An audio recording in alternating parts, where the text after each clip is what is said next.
And for me, Mr. President, I have to tell you, the only interesting thing about this motion is not the content of this motion, is the fact that finally, I should say, Mr. Farage and Mrs. Le Pen are now finally outing their hidden relationship. That is the most important thing about this motion. Their hidden relationship.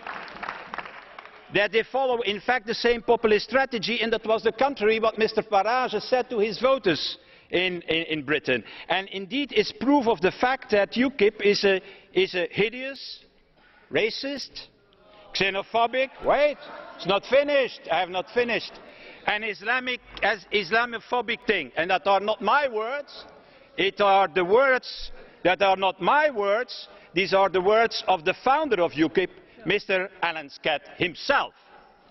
Mr. President, in this House we have just had one of the most serious accusations that could be levelled at anyone. We have had 24 members of this Parliament called racist. I cannot imagine much more serious that could be said.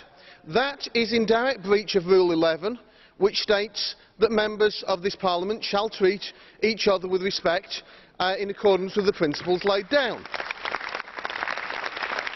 When there is such a breach, Mr. President, under Rule 165 and Rule 166, you should call the member to order. You have not done so. Why not?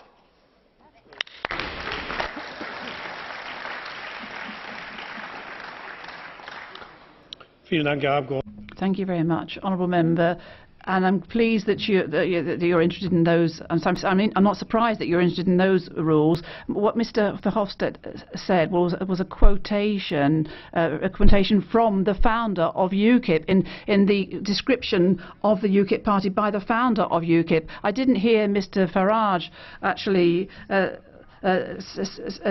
saying anything about this quote, but I can't get involved in. If you can quote what the founder of a party has said about that party in this House.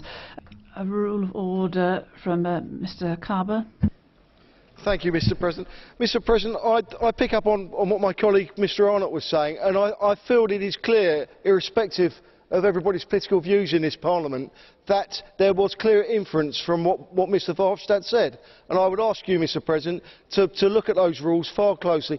And there was a serious suggestion and a serious allegation, and perhaps Mr. Verhofstadt would like to ask my colleague sitting next to me, Mr. Bashir, is he anti-Islamic?